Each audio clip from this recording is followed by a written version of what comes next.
wabarakatuh. Perkenalkan, saya adalah Dr. Sucipto, spesialis mata konsultan rekonstruksi okuloplasti onkologi. Saya bertanggung jawab mengampu mata kuliah rekonstruksi okuloplasti pada program pendidikan spesialis 1 Ilmu Kesehatan Mata Fakultas Kedokteran Universitas Airlangga. Mata kuliah ini diberikan pada semester 5 atau 6 selama 2 bulan masa stase di rekonstruksi okuloplasti dengan bobot 4 SKS yang mencakup anatomi dan fisiologi kelopak mata, lakrimal dan orbita, kelainan kongenital, inflamasi palpebra, trauma pada kelopak mata, orbita dan sistem lakrimal, thyroid associated ophthalmopathy, kelainan malposisi dan involusi kelopak mata, kelainan soket anoftalmia, kelainan sistem lakrimal, prinsip dasar menjahit kelopak mata, lid margin, prinsip dasar flaps dan grab, prinsip dasar dan lanjutan tindakan rekonstruktif termasuk penanganan ptosis, entropion, ektropion, rekonstruksi palpebra, fraktur orbita, dan rekonstruksi saluran lakrimal. Saya diberikan tugas untuk memberikan kuliah tentang sistem lakrimal yang merupakan salah satu topik dalam mata kuliah rekonstruksi okuloplasti. Rencana pembelajaran semester disusun sesuai standar kompetensi yang ditetapkan oleh Kolegium dan Dikti, serta menggunakan pendekatan student center learning. Metode pembelajaran meliputi kuliah interaktif, diskusi kasus, bedside teaching di ruang perawatan, bekerja pada klinik subspesialis, serta asistensi, bimbingan, tindakan mandiri di ruang operasi yang disupervisi langsung selama tindakan. Pada kuliah sistem lakrimal, capaian pembelajaran yang diharapkan adalah mahasiswa dapat menjelaskan kelainan sistem lakrimal. Upaya ini dilakukan dengan kuliah interaktif, menggunakan berbagai contoh kelainan lakrimal yang mungkin terjadi sepanjang traktus lakrimal.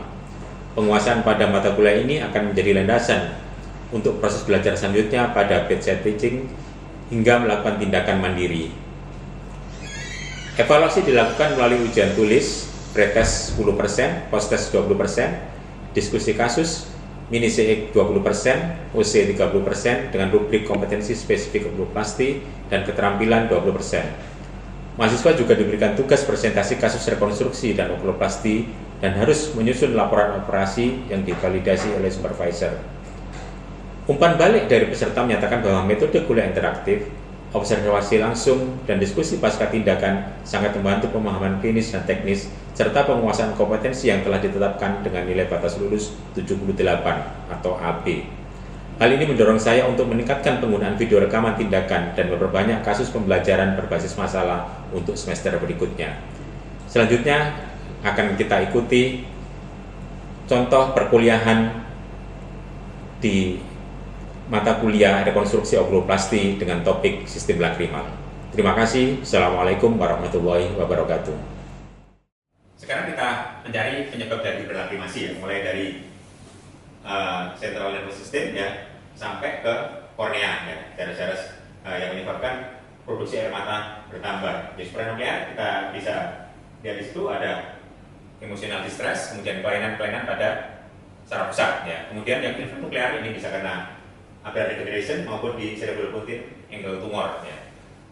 Kemudian di glandula lakrimalisnya sendiri bisa menyebabkan produksi bertambah pada keadaan inflamasi maupun tumor ya. Yang paling banyak di kita ini karena refleks lakrimasi pada ocular surface ya, bisa karena keratokonjungtivitis akibat iritasi yang berlebihan pada kornea maupun tear film abnormality. Jadi komposisi air matanya yang sudah tidak seimbang lagi menyebabkan air mata menguap sehingga diterima oleh otak adalah air matanya kurang, dikeluarkan air mata yang banyak tetapi komposisinya sudah tidak seperti komposisi normal sehingga rasanya seperti air matanya berlebih tapi dia akan cepat untuk menguap. Kemudian yang kedua adalah eufora. Eufora ini adalah penurunan dari outflow ya. Kondisi ini ya bisa terjadi di semua tempat traktus lakrimal ya, mulai dari punktum sampai dengan valve Hester, di mana di situ tempat bermuaranya air mata pada meatus nasi inferior ya. Ini penyebab eufora ya, seperti yang saya katakan tadi, mulai dari punktum yang kita lihat ada puncak abnormality ya, bisa stenosis. Kondisi kelopak matanya misalnya dia mengalami ektropion sehingga air mata tidak bisa langsung masuk ke dalam punktum lakrimal ya. Kemudian stenosis jaringan ya bisa karena trauma ya, infeksi misalnya kanalikulitis ya, obat-obatan topikal, obat-obat kemoterapi, dan juga bisa karena herpes ya. Kemudian pada sakus ini bisa kelainan diskus, infeksi misalnya pada dacryocystitis, kemudian dacryolytes, ya, ada pembatuan di sana, maupun pada keadaan-keadaan neoplastik. Ya. Kemudian turun ke bawah selanjutnya adalah pada ductus nasolacrimalis, ya, bisa karena kelainan involusional, ya, traumatik, kelainan-kelainan neoplastik, ya. Kemudian pada nasal, ya, alergi, sinusitis, neoplastik. Dan tidak kalah pentingnya lagi adalah pada kelopak mata. Ya. Pada kelopak mata ini bisa menyebabkan kelainan fungsional, sehingga lacrimal pumpnya itu mengalami dysfunction karena kelopak mata akan menutup dan membuka, dan itu akan membantu aliran air mata menuju ke saluran ekskresinya. Ya. Jadi pada keadaan kelemahan dari orbicularis oculi, ya, laxity dari kelopak mata, ya, kemudian retraksi dari kelopak mata, ini bisa menyebabkan kasus-kasus epifora. Ya, ini clinical testing ini sudah kalian pelajari di divisi infeksi imunologi eksternal, ya, lakrimasi, ya, tes lakrimasi kita bisa lakukan Zimmer test, Bengel-Rose test, Tibut, ya, Tilbreak filmnya, kemudian Terlisosim. Epiforanya kita bisa melakukan anatomical test maupun physiological test, ya. Anatomical kita bisa palpasi, screening atau irigasi, ya, pakai diagnostic probing, dacryocystografi, nasal examination, ya, CT maupun MRI. Sedangkan physiological test kita bisa DDT, ya, D-disappearance test, ya, atau fluorescein D-disappearance, ya. Stingigrafi itu nanti akan fungsional, ya. Kita bisa Jones, ya. Sakarin test, ya. Sakarin test sama kayak kita nganggol, cuman airnya dikasih sakarin sehingga rasanya manis kalau dia masuk ke tenggorokan. Tidak perlu ditanya ada air masuk enggak, kalau rasanya kan manis, ya masuk situ. Itu macam-macam untuk tes-tes klinik tentang piring pasien, ya. Ini secretory sudah kalian pelajari juga di eksternal, ya. Tibut, ya, kemudian basal excretion, Zimmer 1, Zimmer 2 sudah pelajari di divisi yang lain. Nah, ini kemudian laxity dari kelopak mata, ya. Ini bisa terjadi baik itu karena kelainan involusional, misalnya ektropion, ya, menyebabkan pungtalnya mengalami eversi keluar sehingga aliran air mata pada tirlik itu dia tidak bisa langsung masuk ke punktumnya, nunggu amber dulu, nunggu banyak dulu dia baru masuk, ya. Kemudian yang kedua ini adalah horizontal laxity-nya ini bisa kita lakukan tes dengan pink test maupun snapback test yang akan kita pelajari selanjutnya. Ini adalah gambaran yang involusional pada orang-orang tua. Kita lihat sudah mulai terjadi ektropion, ya. Seperti yang saya katakan tadi bahwa kalau kelopak matanya ini akan ektropion, maka tirliknya jadinya dia akan lebih landai sehingga air matanya ini akan mengalir keluar dulu sebelum nyampe ke punktumnya, ya, sehingga pasien akan merasakan gejala nerocok, ya, air matanya berlebih di sana. Kemudian gambar yang sebelah kanan itu adalah paralytic ektropion, biasanya pasien-pasien dengan facial palsy yang banyak post stroke sehingga nervus tujuhnya dia mengalami kelemahan, orbicularisnya tidak bisa bekerja dengan baik, akibatnya terjadi ektropion dan menyebabkan air mata banyak tergenang di sana. Nah, ini pink test yang saya sebutkan tadi, ya. Pink test ini bisa kita lakukan dengan menarik kelopak mata, kemudian kita ukur lid margin sampai ke ocular surface, ya, seberapa besarnya. Ini kita bisa nilai kalau misalnya 5 mm itu masih dalam batas normal, ya, 5 ke bawah. Tapi 5 sampai 7, 5, 6, 7 ini sudah minimal, ya. Ini sudah mulai ada gejala-gejala pasien itu mengalami lakrimasi. Kemudian yang ringan 8 sampai 9, moderate 10 sampai 12, dan paling berat adalah lebih dari 12 mm, ya. Snapback test. Snapback test ini lebih sederhana lagi, ya. Pasien kita tarik kelopak matanya, kemudian kita lepaskan, diminta pasien tidak berkedip. Kita lihat lid marginnya itu kembali ke ocular surface itu berapa lama, ya. Kalau misalnya dia cepat kembali, maka kelopak matanya laxity-nya normal, ya. Tapi kalau misalnya lebih dari 2 detik, maka disimpulkan bahwa sudah mulai terjadi kelemahan pada kelopak matanya, ya. Kemudian ini adalah DDT tadi, ya, D-disappearance test. Ini pemeriksaan yang semi kuantitatif, relatif dia tidak terlalu membuat pasien tidak nyaman, ya, makanya banyak dilakukan pada anak-anak, ya.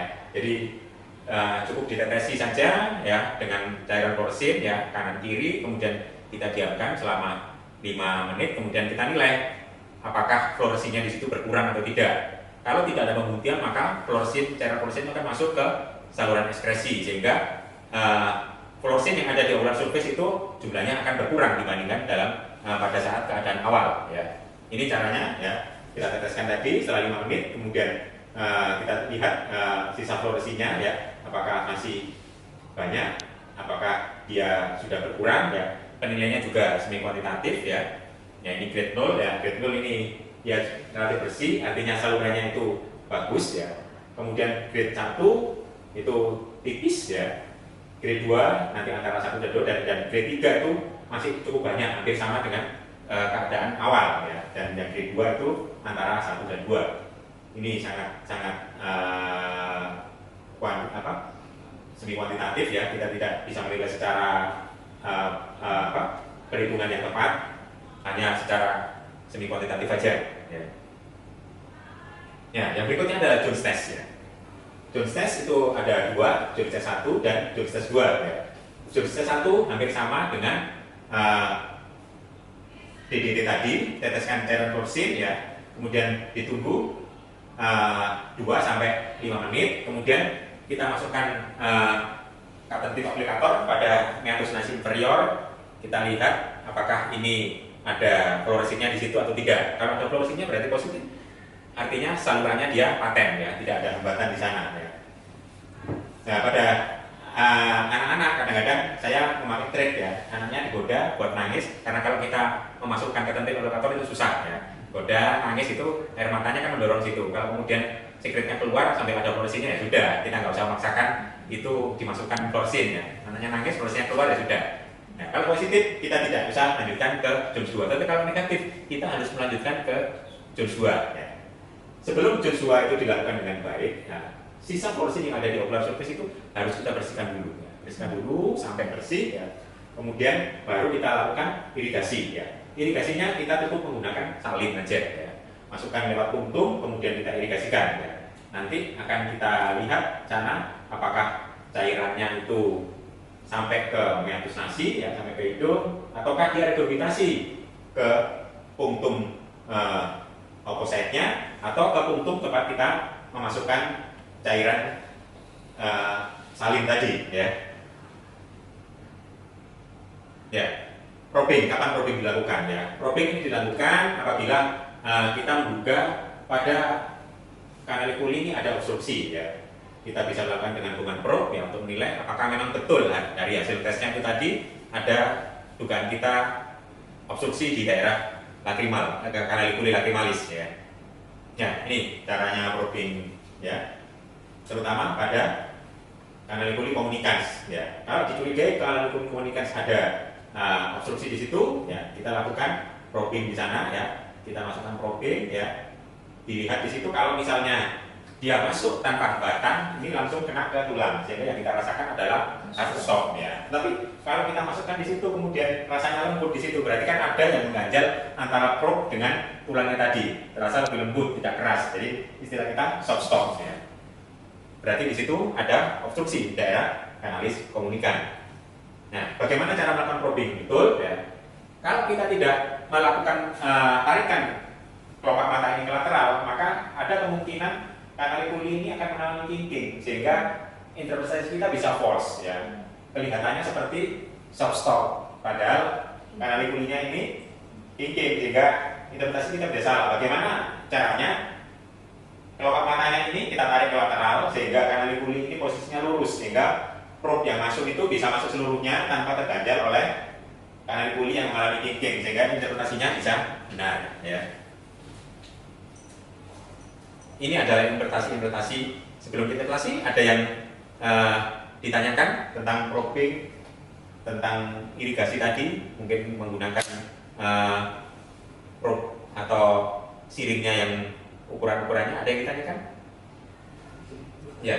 Ini terkait dengan probing yang sebelumnya tadi, probing itu kan ada banyak ukurnya, itu sebaiknya yang kita pakai itu apakah yang ukurnya apa dimulai dari kecil atau? Ya, kalau mulai dari ukuran, kalau mulai dari kecil nanti terlalu, kalau anak-anak mungkin kita mulai dari kecil, dewasa tidak usah mulai dari kecil, yang tengah gitu aja sudah cukup baik. Jadi kalau probing yang tadi ini tidak terlalu menentukan karena tidak ada aliran airnya, jadi kebocoran juga tidak dimungkinkan. Tapi kalau terlalu kecil mungkin nanti probe-nya jadi melengkung ya. Tapi kalau misalnya kita mulai dari yang sedang, itu akan lebih baik lagi. Tidak terlalu mempengaruhi prosesnya. Tetapi kalau probingnya tadi kita pakai irigasi itu akan menentukan ya. Yang seperti pada Jones 2 tadi ya. Kalau kita pakai ukuran siringnya ini lebih kecil, kalau terjadi obstruksi di sini di sini sedikit gitu aja, interpretasi kita bisa salah karena hambatan di sini kan airnya bisa memancar ke untuk atas, ada yang di atas, bisa juga ke tempatnya. Kalau ini tidak pas ukurannya, bocornya bisa ke sini, interpretasi kita bisa salah. Sehingga yang disarankan kalau orang dewasa kita pakai siring yang ukurannya 23 gauss. Nah, yang ukurannya mungkin sama dengan ukuran puntung dan kalian di situ, sehingga presisinya sudah tepat. Ketika terjadi pembuntuan di sini, dia tidak kembali lagi dari flow ya ke arah awal, tapi dia akan mengalirkan ke puntung oposetnya, sehingga interpretasi kita nanti bisa benar. Ya, sudah jelas? Sudah. Ya, ada lagi? Jones maupun probing itu tetap dilakukan di puntung superior dan inferior. Iya, sebaiknya memang dilakukan di situ. Tergantung dari kelainannya juga. Kalau kita menilai bahwa misalnya ada pembuntuan kadang-kadang buntunya letaknya di mana, nanti interpretasinya sesuai dengan pada saat kita periksa dengan Jones tadi ya. Misalnya dugaan kita buntunya itu cuman di kanal puli aja, ya kita periksa di sini, kemudian atasnya juga kita periksa apakah dua-duanya juga buntu. Ya. Demikian juga kalau buntunya di komunitas, kita coba juga atas bawah juga kita periksa. Kadang-kadang memang untuk yang parsial obstruksi, kadang-kadang yang atas sebagian atau yang bawah sebagian, sehingga harus kita periksa dua-duanya. Sudah jelas? Bisa dilanjutkan? Ya, bisa kita lanjutkan lagi. Probing sudah. Ya, ini interpretasi saja. Bagaimana kita menginterpretasikan ya hasil-hasil tes lagi ya. Tadi ya. Ini kalau ada DDT-nya positif, cepat, Jones 1 positif, Jones 2 positif, ya jelas itu kan normal ya. Kemudian DDT positif, Jones 1 positif, Jones 2 positif, bisa normal, bisa juga fungsional ya. Fungsional artinya dia mengeluh, tapi kita tes ternyata dia normal ya. Bisa karena kelainan fungsional yang banyak disebabkan oleh kelopak mata ya. Ada leksiti di situ, walaupun leksitinya tidak terlalu berat. Kemudian yang ketiga ini contohnya adalah pada DDT-nya positif, Jones 1-nya negatif, Jones 2-nya positif ya. Probingnya normal, palpasi ada yang normal. Nah, berarti penilaiannya pada lagi melakukan obstruction ya, atau dengan sakus yang dilatasi, karena pada saat palpasi dia membesar ya, dan seterusnya bisa kita pelajari. Yang penting pada saat kita melakukan Jones itu fluorescein yang kita teteskan ke ocular surface, dia bisa masuk sampai ke sakus. Kalau mulai dari punktum sampai ke sakus itu tidak ada hambatan, tidak ada blok. Tetapi kalau ada blok di situ sekecil apapun walaupun balon parsial, maka fluoresceinnya itu tadi tidak akan masuk ke dalam sakus ya. Contoh yang paling gampang, kalau kita minum soft drink yang berwarna ya, nggak disebutin merek di situ, kita masukkan sedotannya dalam ya. Kalau sedotannya tidak kita tutup, akan masuk ke sedotan itu kan, nggak ada hambatan di sana. Tapi kalau atasnya kita tutup, kita masukkan, dia nggak masuk. Sama seperti sakus di situ. Sakus di situ dianggap terbuka di sana. Kalau ada fluorescein yang di ocular surface, dia akan mengalir sampai ke sakus ya. Tapi kalau tidak ada hambatan di situ, akan sampai sakus. Tapi kalau ada hambatan, dia tidak akan masuk ya. Ya, ini interpretasi lainnya juga sama ya, seperti tadi ya. Ya, sekarang coba kita simulasikan ini. Jones 1 positif, Jones 2 positif. Ada tarian fluorescein pada hidung. Normal atau ada kelainan? Normal ya. Kita lihat gini. Ya. Kita tes di sana, masuk semuanya, tidak ada hambatan ya. Ini patent sistem ya. Kalau lainnya, kalau ada kelainan pastinya mengeluh merocok, berarti kelainannya di fungsional ya, normal ya. Low grade partial obstruction bisa, dan ada kelainan fungsional ya. Nah, ini yang kedua. Jones 1 negatif, Jones 2 positif, tapi ada fluorescein di hidung. Obstruksi parsial. Kita lihat ya. Nah, itu ada sakusnya sudah ada blok, tapi dia parsial ya, masuk ke sana. Oh, betul? Kita cek ya. Parsial masuk lacrimal duct obstruction ya. Jadi pada saat kita Jones 1, dia tidak sampai masuk ke meatus nas inferior ya. Maka dia baru pada Jones 2 dia sampai ke hidung. Ya, fungsional juga bisa ya. Ini Jones 1 negatif, Jones 2 positif, tapi isinya salin, bukan fluoresin. Zon 1 negatif, zon 2 positif, isinya salin. Apa?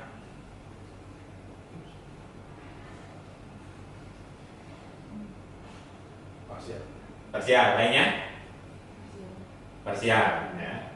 Parsialnya di mana? Karena di kulit. Di mana lagi?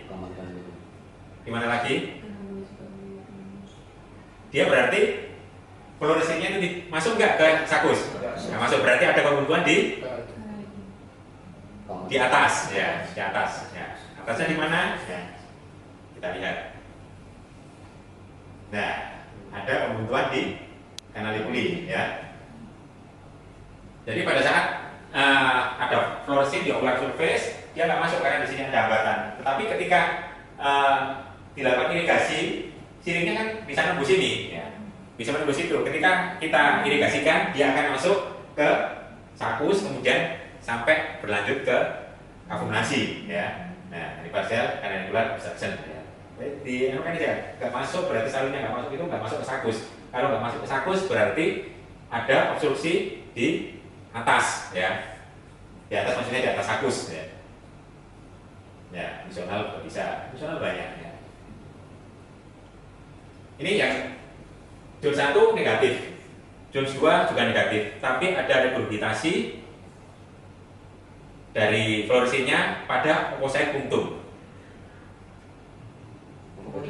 Nah, komunikan. Selainnya regurgitasi dye di oocyte punctum. Di mana? Nah, berarti fluoresinnya sudah bisa masuk sampai ke sakus. Kenapa dia tidak bisa sampai ke zon 2-nya positif? Berarti ada blok di komunikan di mana? Ductus. Terus bisa lagi sebelum ductus sakus. Jadi sakus ke bawah. Sakus, ya. Ketika kita lakukan irigasi di sini, cari jalan di sini nggak bisa, jalan awalnya dia keluar sehingga dengan membawa fluoresin tadi, ya. Ya, complete oocyte canalicular obstruction with NLDO. Jadi akhirnya pasti akan cari jalan keluar, ya, karena ini buntu semua, dia balik lagi, ya. Kalau buntunya cuman di sini, yang keluar di sini apa? Salin sih, bagus, ya.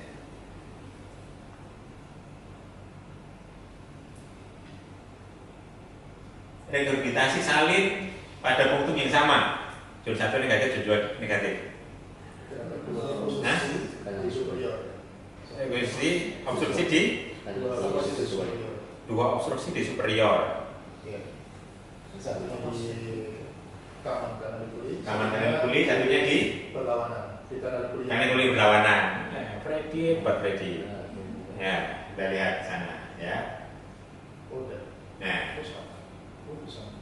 salin loh, Fred. Nah, salin berarti dia. Iya, ini kita masukkan fluoresin di sini, dia nggak, fluoresinnya nggak akan masuk, ya, karena obstruksi di sini, ya. Ketika kita isi salin, ya salinnya akan, ya, backflow lagi di situ, ya, pada punktum yang sama, ya.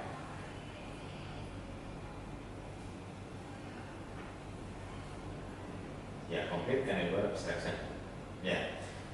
Setelah tes-tes kita lakukan, ya, ada mungkin alat-alat bantu tes yang lain, ya. Ini kita lakukan imaging, ya. Imagingnya kita bisa, kalau dalam bentuk foto polos ini dactylocystografi, ya, nanti dimasukin kontras pada saluran lacrimalnya. Kemudian ada nuklear lacrimal scintigraphy.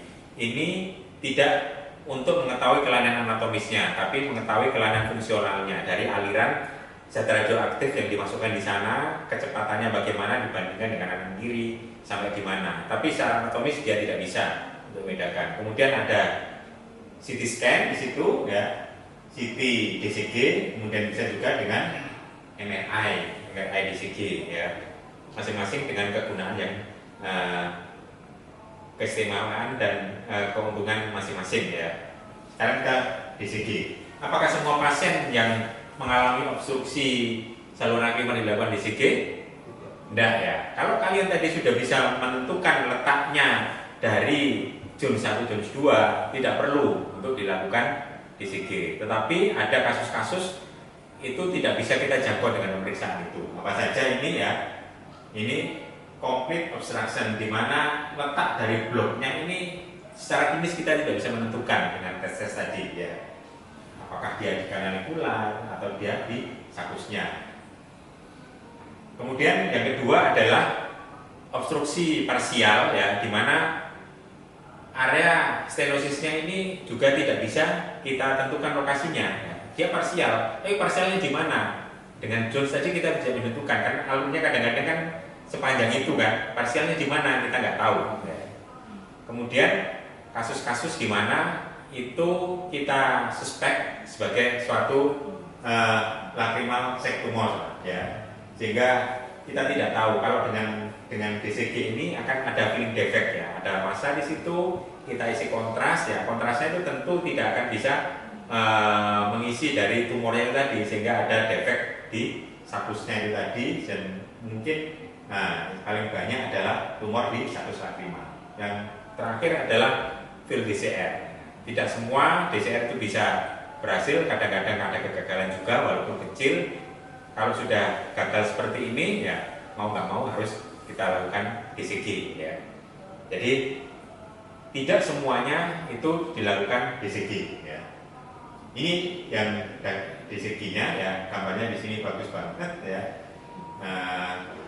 Jadi dimasukkan cairan kontras ke sakus ya. Kemudian kita lihat yang sebelah kanan ini masuk sampai ke kapurnasi, sementara ini berhenti di sakus ya. Bawahnya sakus ya sudah buntu, nggak bisa masuk ke sana ya. Sintigrafi ini non invasif ya, dengan bahan radioaktif ya. Nanti kita akan tahu ya seperti ini ya. Kalau dimasukkan di sini ya, ini yang normal ya. Dengan berjalan waktu dia masuk sampai ke kapurnasi. Tapi yang ini ada blok ya. Setelah sakus dia tidak ada lagi aliran ke bawah ya. Ini cuma kita bisa menentukan secara fungsionalnya aja, secara anatomisnya kita lebih bagus pakai DCG tadi. Nah ini CT scan dengan MRI ya. Ini kalau CT scan mungkin jaringan-jaringan kerasnya akan lebih banyak terlihat dengan moda pemeriksaan ini ya.